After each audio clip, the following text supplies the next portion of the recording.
నమస్కారం దూరదర్శన్ వార్తలకు స్వాగతం నేను వినతి కరోనాను నియంత్రించేందుకు ప్రతి ఒక్కరూ మాస్కును తప్పక ధరించాలి ముక్కు నోరు కప్పి ఉంచేలా సరైన పద్ధతిలో మాస్కుని ధరించాలి తరచూ చేతులను శుభ్రం చేసుకోవాలి వ్యక్తిగత పరిశుభ్రతను పాటిస్తూ భౌతిక దూరాన్ని తప్పక పాటించాలి అర్హులందరూ వ్యాక్సిన్ వేయించుకోవాలి నిబంధనలు పాటిద్దాం కరోనాని జయిద్దాం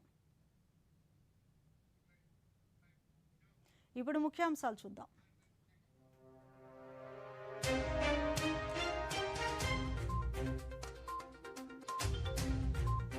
కరోనాతో తల్లిదండ్రులు కోల్పోయిన చిన్నారులకు పీఎం కేర్స్ ఎంతో లబ్ధి చేకూరుస్తుందన్న ప్రధాని ఆత్మనిర్భర్ స్ఫూర్తితో దేశం ముందుకు సాగుతుందన్న మోదీ 3 దేశాల పర్యటనకు బయలుదేరి వెళ్లిన ఉపరాష్ట్రపతి గెబాన్ సెనెగల్ ఖతర్లలో జూన్ 7 వరకు పర్యటించనున్న వెంకయ్యనాయుడు విశాఖలో పర్యటించిన సద్భానంద్ సోనోవాల్ ప్రధాని మోదీ నేతృత్వంలో అన్ని సంక్షేమ పథకాలు మారుమూల ప్రజలకు అందుతున్నాయన్న కేంద్ర ఆయుష్ మంత్రి సివిల్స్ 2021 తుది ఫలితాలు విడుదల సివిల్స్ కు అర్హత సాధించిన 685 మంది విద్యార్థులు ఫలితాల్లో సత్తా చాటిన తెలుగువారు విద్యార్థులకు అభినందనలు తెలిపిన ప్రధాని గవర్నర్ ముఖ్యమంత్రి ముఖ్యమంత్రిగా జగన్మోహన్ రెడ్డి బాధ్యతలు చేపట్టి నేటికి 3 ఏళ్లు ఇప్పటికే 95% హామీలను తమ ప్రభుత్వం నెరవేర్చిందన్న ఎంపీ విజయసాయిరెడ్డి వార్తల్లోని వివరాలు ప్రధానమంత్రి నరేంద్ర మోదీ రేపు హిమాచల్ ప్రదేశ్లో పర్యటించనున్నారు ఈ సందర్భంగా సిమ్లాలో జరగనున్న ఓ కార్యక్రమంలో పీఎం కిసాన్ 11వ విడత నిధులను నరేంద్ర మోదీ విడుదల చేయనున్నారు 10 కోట్ల మందికి పైగా రైతుల ఖాతాలకు 21,000 కోట్ల రూపాయలను బదిలీ చేయనున్నారు ఈ సందర్భంగా నిర్వహించే గరీబ్ కళ్యాణ్ సమ్మేళనంలో ప్రధాని పాల్గొంటారు ఆజాదీ కా అమృత్ మహోత్సవం కార్యక్రమంలో భాగంగా వీడియో కాన్ఫరెన్స్ ద్వారా జరిగే ఈ జాతీయ స్థాయి కార్యక్రమంలో కేంద్రం అమలు చేస్తున్న 16 పథకాల ద్వారా ప్రయోజనం పొందుతున్న లబ్ధిదారులతో ప్రధాని ముచ్చటించనున్నారు 9 మంత్రిత్వ శాఖల ద్వారా ఈ సంక్షేమ పథకాలు అమలవుతున్నాయి ఆజాదీ కా అమృత్ మహోత్సవ్ కార్యక్రమంలో భాగంగా ఈ సమావేశాన్ని నిర్వహించనున్నారు నేరేడి బ్యారేజ్ సమస్య పరిష్కారానికి కృషి చేస్తామని కేంద్ర జలశక్తి గిరిజన వ్యవహారాల సహాయ మంత్రి విశ్వేశ్వరతుడు పేర్కొన్నారు శ్రీకాకుళం జిల్లా కలెక్టరేట్లో గిరిజన సంక్షేమం ఐటీడీఏ శాఖలపై జిల్లా collector Srikesh Latkar ITDA PO B నవ్యలతో కలిసి ఆయన సమీక్షించారు ఈ అంశంపై ఒరిస్సా ముఖ్యమంత్రి సంబంధిత కార్యదర్శితో సమావేశమై మాట్లాడతామన్నారు ఐటీడీఏ విస్తరణ గిరిజన ఉప ప్రణాళిక అక్కడ పండించే పంటల గురించి అడిగి తెలుసుకున్నారు రాష్ట్రంలో ఏర్పాటు చేసిన రైతు భరోసా కేంద్రాలు ఇతర పలు అంశాలకు సంబంధించిన వివరాలను కలెక్టర్ మంత్రికి వివరించారు జల్ జీవన్ మిషన్ పురోగతిని అధికారులు వివరించారు लगभग ठीक ठाक काम चल रहा है और कुछ विषय आया और कुछ ज़रूरी भी है केंद्र सरकार की सहायता मैं उसको देखूंगा दिल्ली जाने के बाद मेरा जो सीनियर ऑफिसर है सीनियर जो मंत्री है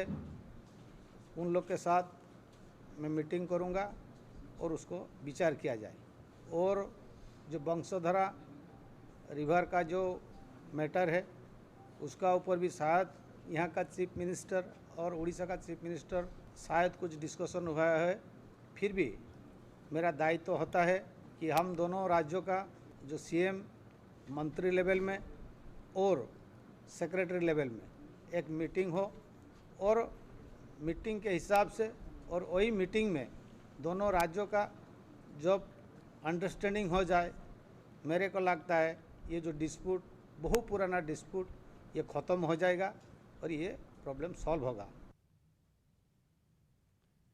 కుప్పంలో గ్రానైట్ అక్రమ మైనింగ్ జరుగుతోందని తెలుగుదేశం పార్టీ జాతీయ అధ్యక్షులు చంద్రబాబు నాయుడు రాష్ట్ర ప్రభుత్వ ప్రధాన కార్యదర్శికి ఈ రోజు లేఖ రాశారు గుడిపల్లె మండలం గుతర్లపల్లిలో జరుగుతున్న అక్రమ మైనింగ్ పై చర్యలు తీసుకోవాలని లేఖలో కోరారు గ్రానైట్ అక్రమ మైనింగ్ పై నేషనల్ గ్రీన్ ట్రిబ్యునల్లో విచారణ జరుగుతున్నా అక్రమాలు ఆగడం లేదని పేర్కొన్నారు అధికార పార్టీ నేతలతో మైనింగ్ రెవెన్యూ అధికారులు ఏకమై అక్రమ మైనింగ్ కు సహకరిస్తున్నారన్నారు పర్యావరణాన్ని దెబ్బతీసేలా అక్రమ మైనింగ్ జరుగుతోందని 10 గ్రానైట్ లారీలను అధికారులు సీజ్ చేయడమే అక్కడి పరిస్థితికి అద్దం పడుతుందన్నారు తనిఖీలు పెంచి అక్రమ మైనింగ్ను వెంటనే అరికట్టేలా రాష్ట్ర ప్రభుత్వం చర్యలు తీసుకోవాలన్నారు ఇందుకు సంబంధించి సీజ్ చేసిన గ్రానైట్ లారీల ఫోటోలను చంద్రబాబు నాయుడు లేఖకు జతచేశారు. విద్యార్థులు చదువుపై శ్రద్ధ పెట్టాలని, మత్తు పదార్థాల పట్ల ఆకర్షితులు కాకూడదని రాష్ట్ర మద్య విమోచన ప్రచార కమిటీ చైర్మన్ వల్లంపల్లి లక్ష్మణ్ రెడ్డి అన్నారు. మద్య విమోచన ప్రచార కమిటీ ఆధ్వర్యంలో నిర్వహిస్తున్న అవగాహన కార్యక్రమంలో భాగంగా ఒంగోలులోని క్విజ్ ఇంజనీరింగ్ కళాశాలలో నిర్వహించిన సదస్సులో ఆంధ్రకేసరి విశ్వవిద్యాలయం ఇన్ఛార్జ్ ఉపకులపతి జయరామిరెడ్డితో కలిసి ఆయన పాల్గొన్నారు. ఈ సందర్భంగా వల్లంరెడ్డి లక్ష్మణ్ రెడ్డి మాట్లాడుతూ మత్తు పదార్థాల వల్ల కలిగే దుష్ప్రభావాలపై రాష్ట్ర వ్యాప్తంగా డిగ్రీ, ఇంజనీరింగ్ కళాశాలలో అవగాహన సదస్సులు నిర్వహిస్తున్నామన్నారు. ఈ సదస్సుల ద్వారా వారిలో అవగాహన కల్పించి వారిని చైతన్యవంతం చేస్తామని తెలిపారు. ఈరోజు ఒంగోలు పట్టణంలో క్విజ్ ఇంజనీరింగ్ కళాశాలలో ఈ కార్యక్రమం జరుపుకున్నాం. ముఖ్యంగా యువత చిన్న వయసులోనే మత్తు పానీయాలకు అలవాటైతే వారు వ్యసనపరులుగా మారి సమాజానికి చాలా నష్టం కలిగిస్తారనేది యువతలో ఆ భావన తీసుకురావాలనేది మా ఉద్దేశం. త్రాగుడు తప్పు అనే ఒక భావజాలాన్ని యువతలో పెంపొందించడం మా లక్ష్యంగా ఉంది. ఈరోజు ఆంధ్రప్రదేశ్లో యాక్సిడెంట్లకు కానీ నేరాలు, హత్యలు, అత్యాచారాలు, ఘర్షణలు వీటన్నిటికీ ప్రధాన హేతువు, ప్రధాన మూలము మద్యం. అలాంటి మద్యాన్ని పూర్తిగా నిర్మూలించే వరకు ఈ కృషి జరగాలి. ఇది జన జాగృతి ద్వారానే సాధ్యమవుతుంది. మద్యపాన నిషేధం అతి త్వరగతిన అమలు పరచడం జరగాలి. దీనిలో ఈ భాగంగా సందర్భంగా జయరామిరెడ్డి మాట్లాడుతూ యువత దేశ ఆర్థిక శక్తి అన్నారు. మత్తు పదార్థాలకు బానిసలైతే ఆర్థికంగా నష్టపోతామన్నారు. ప్రభుత్వం ప్రత్యేకంగా మద్య విమోచన ప్రచార కమిటీని ఏర్పాటు చేసి విద్యార్థుల్లో అవగాహన కల్పించడం మంచి పరిణామమన్నారు. దాని యొక్క ఇబ్బందుల్ని మొత్తాన్ని తెలియజేస్తూ అవగాహన కల్పిస్తూ ఈ భావితరాలకు మంచిగా ఉండడానికి స్టూడెంట్స్ అందరూ ఇట్లాంటి ఆలోచనలు లేకుండా వాళ్ళ యొక్క సమాజంలో మంచిగా బ్రతకడానికి కావాల్సినటువంటి అవగాహన నేర్పిస్తుంది. కృష్ణా జిల్లా కేంద్రమైన మచిలీపట్నంలో అల్లర్లు గాని, అసాంఘిక కార్యకలాపాలు, గొడవలు సృష్టించడానికి ప్రయత్నించినట్లయితే వారిని ఏ విధంగా ఎదుర్కొని శాంతి భద్రతలను పరిరక్షించే అంశంపై ఆపరేషన్ ఆఫ్ మ్యాక్ డ్రిల్ కార్యక్రమాన్ని జిల్లా ఎస్పీ సిద్ధార్థ కౌశల్ ఆధ్వర్యంలో ఈరోజు నిర్వహించారు. కోనేరు సెంటర్లో అల్లరి మూకలు గొడవలు సృష్టించడానికి ఏ విధంగా వ్యవహరిస్తారో అవగాహన కల్పించారు. జిల్లా వ్యాప్తంగా అవనిగడ్డ, గుడివాడ, పెనమలూరు, గన్నవరం సబ్ డివిజన్ల పరిధిలో 2000 మంది పోలీసులు ఈ కార్యక్రమంలో పాల్గొన్నారు. టియర్ గ్యాస్ ప్రయోగించడం, రబ్బర్ బుల్లెట్ల ద్వారా తుపాకీల వినియోగం, లాఠీ చార్జ్ వంటి విషయాలలో పోలీసులకు అవగాహన కార్యక్రమాన్ని నిర్వహించారు. మాక్ డ్రిల్ చేశాము. దీని భాగంగా మన జిల్లా వ్యాప్తంగా కూడా సబ్ డివిజన్ వారు ఈరోజు క్విక్ మొబిలైజేషన్ డ్రిల్ చేయడం జరిగింది. అందులో భాగంగా ఎంత తక్కువ సమయంలో ఎంతమంది సిబ్బంది, ఎంతమంది బల్ సభ్యులు తొందరగా మొబిలైజ్ అయ్యి ఒక కేటాయించిన చోటుకి చేరగలుగుతారనేది క్యాల్కులేట్ చేయడం జరిగింది. అన్ని మెట్రిక్స్ కూడా దానికి మనం నోట్ చేశాము. ఎంత శాతం ఫోర్సు ఎన్ని నిమిషాల్లో మొబిలైజ్ అయింది అని అంతా చూడడం జరిగింది. లాజిస్టిక్స్, ట్రాన్స్పోర్ట్ ఇవన్నీ అతి అవసరం ఉన్నప్పటికీ ఎలా చేయాలా ఈరోజు అది కూడా ఎస్ఓపి సెట్ చేయడం జరిగింది. అలాగే మన దగ్గర ఉన్న ఈ tear smoke shells, rubber bullets ఇవన్నీ కూడా మన ఏఆర్ ప్రెమిసెస్లో టెస్ట్ చేయడం జరిగింది. అలాగే మన స్టాఫ్ అందరికీ కూడా బేసిక్ ఫీల్డ్ క్రాఫ్ట్, ఈ రైట్ కంట్రోల్ సంబంధించి కొంత ఓరియంటేషన్, సెన్సిటైజేషన్ ఇవ్వడం జరిగింది. కోవిడ్-19 కారణంగా తల్లిదండ్రులను కోల్పోయిన చిన్నారులకు వారి పాఠశాల విద్య, ఉన్నత విద్యకు పూర్తి మద్దతు పీఎం కేర్స్ ఫర్ చిల్డ్రన్స్ స్కీమ్తో లభిస్తుందని ప్రధానమంత్రి నరేంద్ర మోదీ పేర్కొన్నారు. PM cares for childrens scheme కింద చిన్నారులకు వీడియో కాన్ఫరెన్స్ ద్వారా లబ్ధిని అందించారు. ఈ సందర్భంగా ప్రధాని మాట్లాడుతూ తల్లిదండ్రులను కోల్పోయిన తరువాత ఇబ్బందులు ఎదుర్కొంటున్న చిన్నారులకు కొంత భారాన్ని తగ్గించే ప్రయత్నమని అన్నారు. 18 నుంచి 23 ఏళ్లలోపు వారికి నిర్ణీత స్టైఫండ్ను, 23 ఏళ్లు దాటితే 10 లక్షల రూపాయలను అందజేస్తామన్నారు. వృత్తిపరమైన కోర్సులు, ఉన్నత విద్య కోసం రుణం అవసరమైన వారికి పీఎం కేర్స్ సహాయం చేస్తుందన్నారు. పీఎం కేర్స్ ద్వారా ఈ పిల్లలకు రోజువారీ అవసరాల కోసం ప్రభుత్వం 4,000 రూపాయలను అందజేస్తుందన్నారు. అలాగే 5 లక్షల రూపాయల వరకు ఆరోగ్య ఖర్చుల కోసం ఆయుష్మాన్ హెల్త్ కార్డులను అందిస్తున్నామన్నారు. తమ ప్రభుత్వం అధికారంలోకి వచ్చి 8 ఏళ్లు పూర్తి చేసుకుందని, ఆత్మనిర్భర్ స్ఫూర్తితో దేశం ముందుకు సాగుతుందన్నారు. సబ్కా సాథ్, సబ్కా వికాస్, సబ్కా విశ్వాస్, సబ్కా ప్రయాస్ స్ఫూర్తితో దేశం వేగంగా ముందుకు సాగుతుందన్నారు. స్వచ్ఛ భారత్ మిషన్, జన్ధన్, ఉజ్వల యోజన వంటి కార్యక్రమాలతో పేదలకు సేవ చేయడం కోసం గత 8 ఏళ్లుగా అంకితమయ్యామన్నారు. టెక్నాలజీ వినియోగం పెంచడం ద్వారా పేదల హక్కులకు ప్రభుత్వం భరోసా కల్పించిందన్నారు. फिर प्राइवेट स्कूलों में उनका एडमिशन कराया जा चुका है। पीएम केयर्स के जरिए ऐसे बच्चों की कॉपी, किताबों और यूनिफॉर्म्स के खर्चों को भी उठाया जाएगा। अगर किसी को प्रोफेशनल कोर्स के लिए, हायर एजुकेशन के लिए एजुकेशन लोन चाहिए होगा तो पीएम केयर्स उसमें भी मदद करेगा। रोजमर्रा की दूसरी जरूरतों के लिए अन्य योजनाओं के माध्यम से उनके लिए 4,000 रुपये हर महीने की व्यवस्था भी की गई है। पीएम केयर्स में हमारे करोड़ों देशवासियों ने अपनी मेहनत, अपने पसीने की कमाई को जोड़ा है। आप याद सेवा और त्याग के कैसे कैसे उदाहरण हमारे सामने आए हैं। किसी ने अपने पूरे जीवन की कमाई दान कर दी, तो किसी ने अपने सपनों के लिए जोड़ी गई पूंजी इसमें लगा दी। इस फंड ने कोरोना काल के दौरान अस्पताल तैयार करने में, वेंटिलेटर्स खरीदने में, ऑक्सीजन प्लांट लगाने में बहुत मदद की।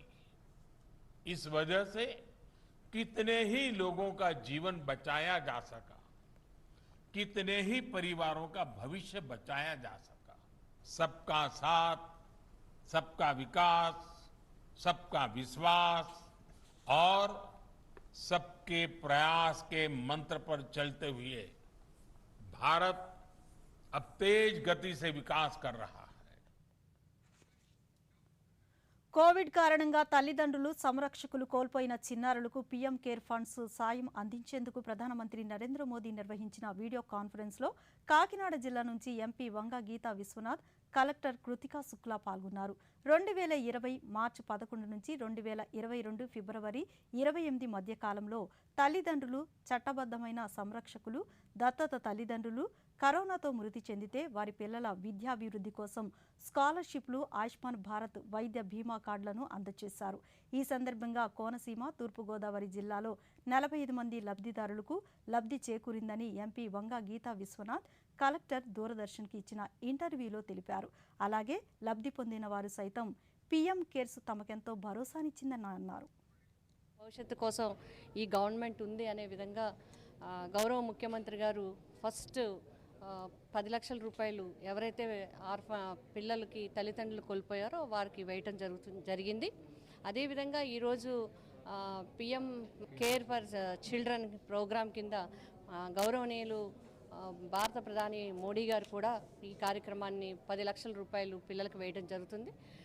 ఇద్దరికి కలిపి ఇంచుమించుగా 20 లక్షల రూపాయలు పిల్లలకి మైనారిటీ తీరే నాటికి అందే విధంగా ఈ లోపల స్టైఫండ్ ఇచ్చే విధంగా చిన్న స్లైట్ డిఫరెన్స్తో ఇద్దరు కూడా చేయడం జరుగుతుంది. ఆన్ బిహాఫ్ ఆఫ్ ఆల్ ఎవరైతే ఇన్వాల్వ్ ఉన్నారో వాళ్ళందరి తరఫున ఈ convey our thanks to honourable PM గారు అండ్ सीएम గారు. आज काकीनाडा जिला में PM cares for children scheme में 45 चिल्ड्रन जो कोविड में ऑर्फन हो गए थे उन्हें 10 लाख रुपीज़ पोस्टल अकाउंट्स में डिपॉजिट किया जा रहा है. स्नेह पत्र ऑनरेबल पीएम ने जो दिया है वो भी उन्हें दिया गया है. ये स्कीम में 18 ईयर्स से 23 ईयर्स तक उन्हें जो स्टाइपेंड दिया जा रहा है उसके बारे में बताया गया है. इसके अलावा हेल्थ कार्ड्स और हायर एजुकेशन के लिए लोन जो दे रहे हैं उसमें भी पूरी असिस्टेंस डिस्ट्रिक्ट एडमिनिस्ट्रेशन द्वारा दी जा रही है. కోవిడ్లో మా మదర్ చనిపోయారు. మేము చాలా ప్రాబ్లమ్స్ ఎదుర్కొన్నాం. ప్రధానమంత్రి గారు ఈ అమౌంట్ వేయడం వల్ల మాకు చాలా బెనిఫిట్గా అయింది. భవిష్యత్తులో మేము చదువుకోవడానికి కూడా చాలా మంచిగా ఉంటుంది. అందువల్ల మేము ప్రధానమంత్రి గారికి కృతజ్ఞతలు తెలుపుకుంటున్నాం. కోవిడ్ టైంలో మా మమ్మీ మా డాడీ చనిపోయడం వల్ల మేము ఇద్దరం అనాథలుగా మిగిలిపోయాం. మా అక్క నేను ఇద్దరం ఆడవాళ్ళే. తర్వాత ఏం చేయాలో తెలియని పరిస్థితిలో మా మామయ్య వాళ్ళు మమ్మల్ని చూసేవారు. తర్వాత మా ఎడ్యుకేషన్ కూడా ఆగిపోయింది. తర్వాత ఏం చేయాలో పరిస్థితి తెలియక మోడీ గారు వేసిన డబ్బుల ద్వారా మా ఎడ్యుకేషన్ ఇంకా బాగా డెవలప్ చేసుకొని మంచి స్థాయిలో ఉండడానికి హెల్ప్ చేసినందుకు మోదీ గారికి నమస్కారం చేయవలసింది. పీఎం కేర్స్ పథకం నిధులను ప్రధానమంత్రి నరేంద్ర మోదీ వర్చువల్ విధానంలో విడుదల చేసిన కార్యక్రమంలో కృష్ణా జిల్లా కలెక్టరేట్ నుంచి మచిలీపట్నం పార్లమెంటు సభ్యులు వల్లభనేని బాలశౌరి, కృష్ణా జిల్లా కలెక్టర్ పి రంజిత్ బాషా, ఇతర అధికారులు పాల్గొన్నారు. ఉమ్మడి కృష్ణా జిల్లాలో మొత్తం 28 మంది దీని కింద లబ్ధి పొందారు. ఈ సందర్భంగా ఎంపీ వల్లభనేని బాలశౌరి మాట్లాడుతూ దేశంలో కోవిడ్ కారణంగా తల్లిదండ్రులను కోల్పోయిన చిన్నారులకు పీఎం కేర్స్ అండగా ఉంటుందన్నారు. దీని ద్వారా పాఠశాల విద్య, ఉన్నత విద్యాభ్యాసానికి విద్యా రుణ సదుపాయం లభ్యమవుతుందని, అలాగే విద్యా రుణం వడ్డీ భారాన్ని పీఎం కేర్స్ భరిస్తుందన్నారు. తల్లి తండ్రి ఇద్దరిని పోగొట్టుకొని అనాథలయ్యారో వారిని చదువుకోవటానికి కానీ అలాగే వాళ్ళ జీవించడానికి కానీ గౌరవ ముఖ్యమంత్రి జగన్మోహన్ రెడ్డి గారు 10 లక్షల రూపాయలు ఆల్రెడీ వాళ్ళ బ్యాంక్ అకౌంట్లో డిపాజిట్లు చేయడం జరిగింది. అదే రకంగా ప్రధానమంత్రి గారు కూడా ప్రధానమంత్రి కేర్స్ అనేటువంటి స్కీమ్ ద్వారా ఇంకొక 10 లక్షల రూపాయలు కూడా వాళ్ళ అకౌంట్లో జమ చేయడం జరిగింది. దీన్ని చాలా పకడ్బందీగా వాళ్ళకి ఎవరైతే గార్డియన్స్ ఉన్నారో వాళ్ళకి కూడా ఈ డబ్బులు తీయాలంటే వాళ్ళను కూడా సిగ్నేటరీగా పెట్టి 23 సంవత్సరాలు వచ్చిన దాకా ఈ డబ్బులు ఎవరు కూడా అంటుకోకుండా ఉండే విధంగా టచ్ చేసే విధంగా లేకుండా అటు ముఖ్యమంత్రి గారు ఇటు ప్రధానమంత్రి గారు ఒక మంచి పకడ్బందీగా వీళ్ళకి 20 లక్షల రూపాయలు ఇవ్వడం జరిగింది. కరోనా వల్ల తల్లిదండ్రులు చనిపోయిన విద్యార్థులకు పీఎం కేర్స్ ఎంతగానో దోహదపడుతుందని ఏలూరు జిల్లా ICDS project director T Venkateswari తెలిపారు. ప్రధానమంత్రి నరేంద్ర మోదీ నిర్వహించిన వీడియో కాన్ఫరెన్స్లో జిల్లా కలెక్టర్తో కలిసి ఆమె పాల్గొన్నారు. అనంతరం ఆమె మీడియాతో మాట్లాడుతూ ఉమ్మడి పశ్చిమ గోదావరి జిల్లాలో 56 మంది విద్యార్థులకు 10 లక్షల రూపాయల చొప్పున డిపాజిట్ చేశామని చెప్పారు. ఉమ్మడి పశ్చిమ గోదావరి జిల్లాలో 56 మంది పిల్లలకి కలెక్టర్ గారు గార్డియన్గా ప్రధానమంత్రి గారితో లాంచ్ చేయబడిన పీఎం కేర్స్ ఫర్ చిల్డ్రన్ 21 కార్యక్రమాన్ని ప్రధానమంత్రి గారు అక్కడ లాంచ్ చేయగా ఇక్కడ మనం 56 మంది పిల్లలకి కూడా అది మన జిల్లా మెజిస్ట్రేట్ అండ్ కలెక్టర్ గారి ద్వారా ఇప్పించడం జరిగిందండి. ఇది వాళ్ళ విద్యాభ్యాసం కోసం ఈ కోవిడ్ మహమ్మారి వలన తల్లిదండ్రులను కోల్పోయి అనాథ కాకుండా వాళ్ళకి భరోసా విద్య కానీ వసతి కానీ ఇవన్నీ కల్పించడం కోసం ఈ పీఎం కేర్స్ ఫర్ చిల్డ్రన్ అనే స్కీమ్ని లాంచ్ చేయడం జరిగింది. ఇది వాళ్ళకి భారత ఉపరాష్ట్రపతి ముప్పవరపు వెంకయ్యనాయుడు 3 రోజుల పర్యటనకు గాను ఈరోజు బయలుదేరి వెళ్లారు. జూన్ 7 వరకు జరిగే పర్యటనలో ఉపరాష్ట్రపతి గెబాన్, సెనగల్, ఖతార్ దేశాల్లో పర్యటించనున్నారు. ఈ పర్యటనలో ఉపరాష్ట్రపతితో పాటు కేంద్ర వైద్య కుటుంబ సంక్షేమ శాఖ సహాయ మంత్రి డాక్టర్ భారతి ప్రవీణ్ పవార్తో పాటు 3 పార్లమెంటు సభ్యులు ఉన్నారు. ఈ పర్యటనలో 3 దేశాలతో కీలకమైన అంశాల్లో ద్వైపాక్షిక ఒప్పందాలు జరగనున్నాయి. ఈ 3 దేశాల్లో భారత ఉపరాష్ట్రపతి పర్యటించడం ఇదే ప్రథమం కాగా గెబాన్, సెనగల్ దేశాల్లో భారతదేశం ఉన్నత స్థాయి చేర్చడం జరగడం కూడా ఇదే మొదటిసారి. ఉపరాష్ట్రపతి చేపట్టిన ఈ పర్యటన ద్వారా పశ్చిమ ఆఫ్రికా దేశాల్లో భారతదేశ సంబంధాలు మరింత మెరుగుపడనున్నాయి. ఖతార్లో భారతదేశ ద్వైపాక్షిక సంబంధాలకు 50 ఏళ్లు పూర్తవుతున్న నేపథ్యంలో ఈ పర్యటన ప్రాధాన్యతను సంతరించుకుంది. ఈ పర్యటన అనంతరం భారత్ ఖతార్ దేశాల సంబంధాలు మరింత బలోపేతం కానున్నాయి. జూన్ 1 నుంచి 3 వరకు సెనగల్ పర్యటనలో భాగంగా ఆ దేశ అధ్యక్షులు మేకీ సాల్, సెనగల్ నేషనల్ అసెంబ్లీ అధ్యక్షులు మౌస్తఫా నియాసీతో పాటు ఇతరులతో ఉపరాష్ట్రపతి చర్చలు జరపనున్నారు. ఇక జూన్ 4 నుంచి 7 వరకు జరగనున్న ఖతార్ పర్యటనలో భాగంగా ఖతార్ ఉపాధ్యక్షులు షేక్ అబ్దుల్లా బిన్ మహద్ అల్థానీతో ద్వైపాక్షిక చర్చలు జరుపుతారు. ఖతార్లోని భారతీయ సంతతి ప్రజలతో ఉపరాష్ట్రపతి మాట్లాడతారు. ప్రధానమంత్రి నరేంద్ర మోదీ నేతృత్వంలో భారత్ శక్తివంతమైన దేశంగా ఎదుగుతుందని కేంద్ర ఆయుష్ శాఖ మంత్రి సర్బానంద్ సోనోవాల్ అన్నారు. విశాఖలో ఈరోజు ఆయన బీజేపీ కార్యాలయాన్ని సందర్శించారు. ఈ సందర్భంగా బీజేపీ శ్రేణులు ఆయన్ని ఘనంగా సన్మానించారు. ఈ సందర్భంగా సద్భావన్ సోనోవాల్ మీడియాతో మాట్లాడుతూ దేశంలో ప్రజలకు సామాజిక న్యాయం అందించడంతో పాటు రిఫార్మ్, పర్ఫార్మ్, ట్రాన్స్ఫార్మ్ పేరిట దేశాన్ని ప్రధాని మోదీ అభివృద్ధి పదంలో నడిపిస్తున్నారని అన్నారు. మారుమూల ప్రజలు సైతం ఆనందంగా ఉండేలా సంక్షేమ పథకాలు అందిస్తున్నారన్నారు. 8 years of his successful regime, and during this period all section of society from all part of the nation got benefit, got social justice, and got an opportunity to promote their status of life, and ease of living has been made possible by Honorable Prime Minister's very noble initiative. So that is why he deserves congratulations. Under his dynamic leadership, whole nation is prospering and progressing fast, and that is why we are all proud of his leadership. And this country, in the spirit of Team India, our captain is Prime Minister Narendra Modi ji, and definitely is going to become self-reliant nation in the world, no doubt about it. ప్రధానమంత్రి నరేంద్ర మోదీ భారత రాజకీయ సంస్కృతిని మార్చేశారని BJP జాతీయ అధ్యక్షులు JP Nadda అన్నారు. కేంద్రంలో NDA ప్రభుత్వం అధికారంలోకి వచ్చి 8 ఏళ్లు పూర్తయిన సందర్భంగా 8 ఏళ్లలో సాధించిన ప్రగతి, ప్రభుత్వ పథకాలు తదితర అంశాలను తెలుసుకునేలా రూపొందించిన నరేంద్ర మోదీ ప్రత్యేక యాప్ను ఢిల్లీలో ఈరోజు ఆయన ఆవిష్కరించారు. ఈ సందర్భంగా జేపీ నడ్డా మాట్లాడుతూ దేశంలో బాధ్యతాయుతమైన ప్రభుత్వాన్ని చూస్తున్నామన్నారు. సమాజంలో బడుగు బలహీన వర్గాల అభ్యున్నతి కోసం పనిచేసే ప్రభుత్వం ఉందన్నారు. कम समय में 8 साल की गाथा तो बताना बड़ा मुश्किल है और किसी के लिए भी इसको कहना बहुत मुश्किल है, लेकिन हम अगर पहली बात कहेंगे तो मैं मानता हूं कि आदरणीय प्रधानमंत्री जी ने भारत की राजनीति की संस्कृति बदल दी है.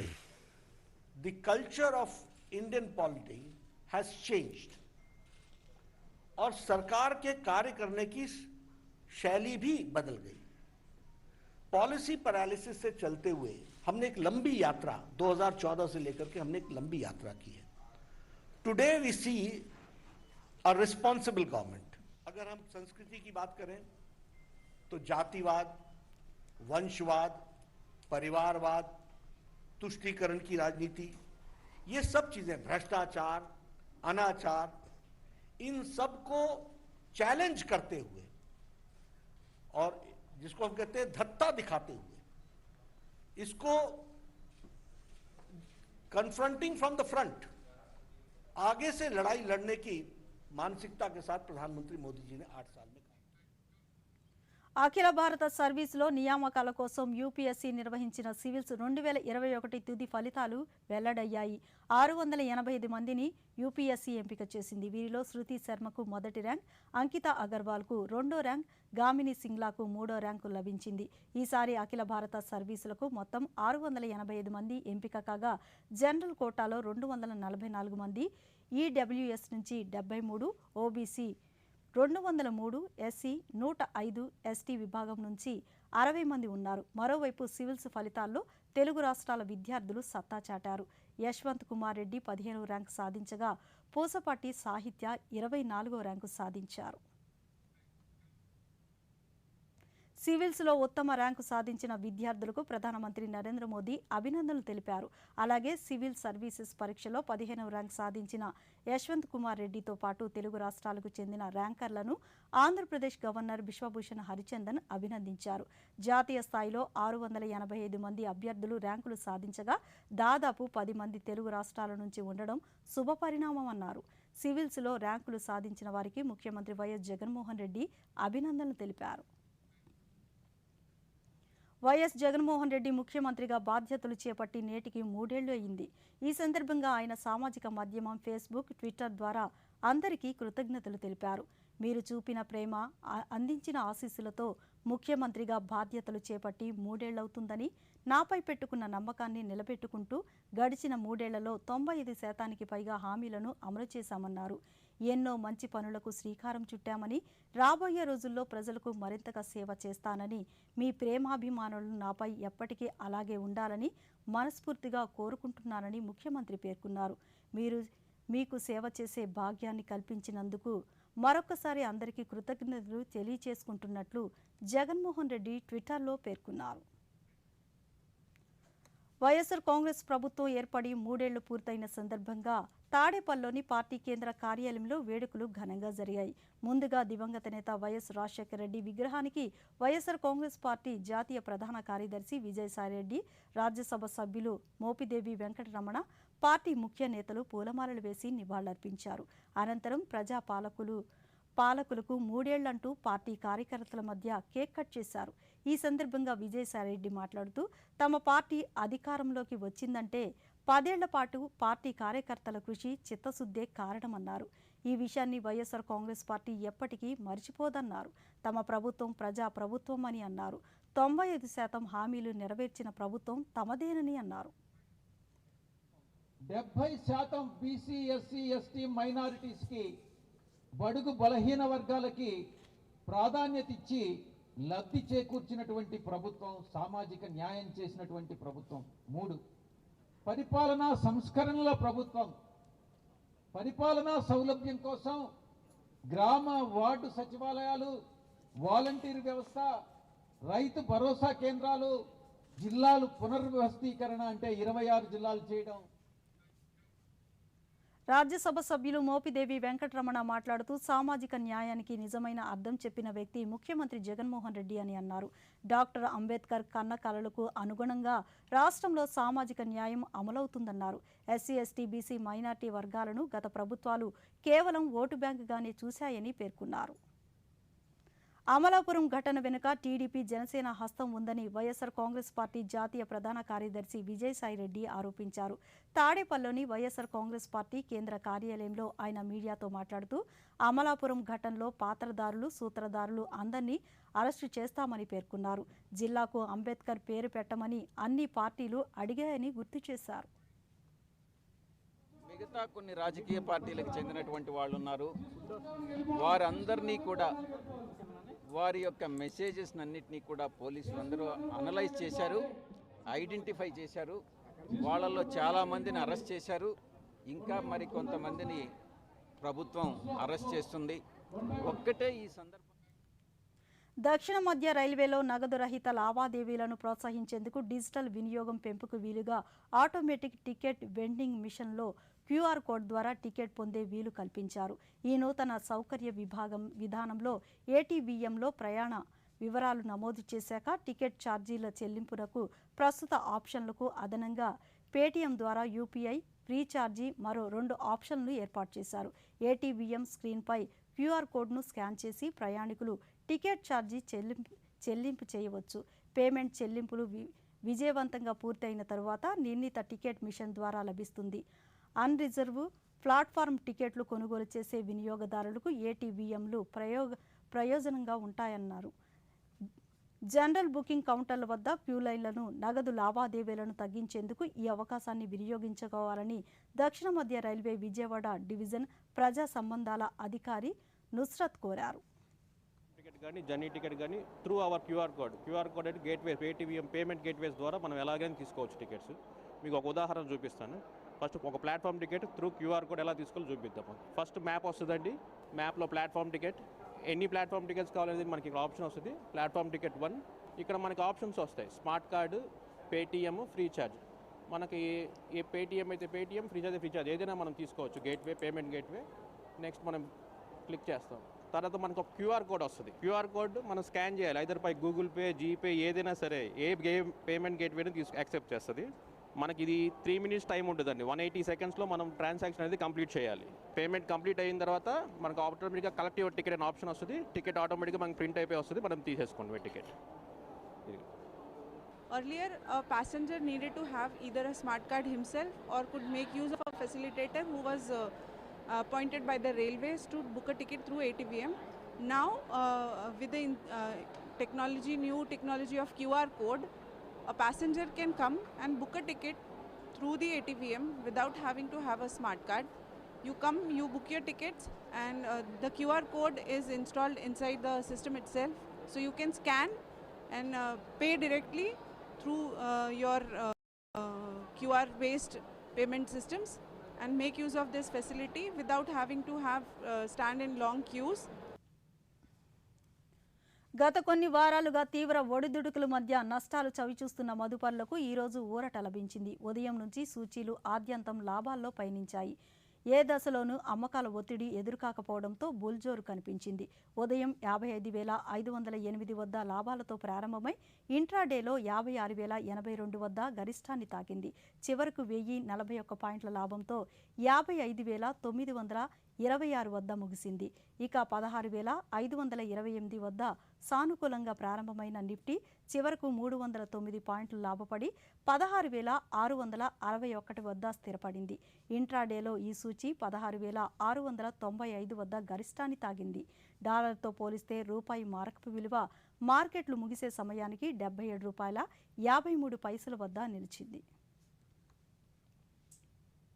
కరోనాను నియంత్రించేందుకు ప్రతి ఒక్కరూ మాస్కును తప్పక ధరించాలి. ముక్కు నోరు కప్పి ఉంచేలా సరైన పద్ధతిలో మాస్కుని ధరించాలి. తరచూ చేతులను శుభ్రం చేసుకోవాలి. వ్యక్తిగత పరిశుభ్రతను పాటిస్తూ భౌతిక దూరాన్ని తప్పక పాటించాలి. అర్హులందరూ వ్యాక్సిన్ వేయించుకోవాలి. నిబంధనలు పాటిద్దాం, కరోనాని జయిద్దాం.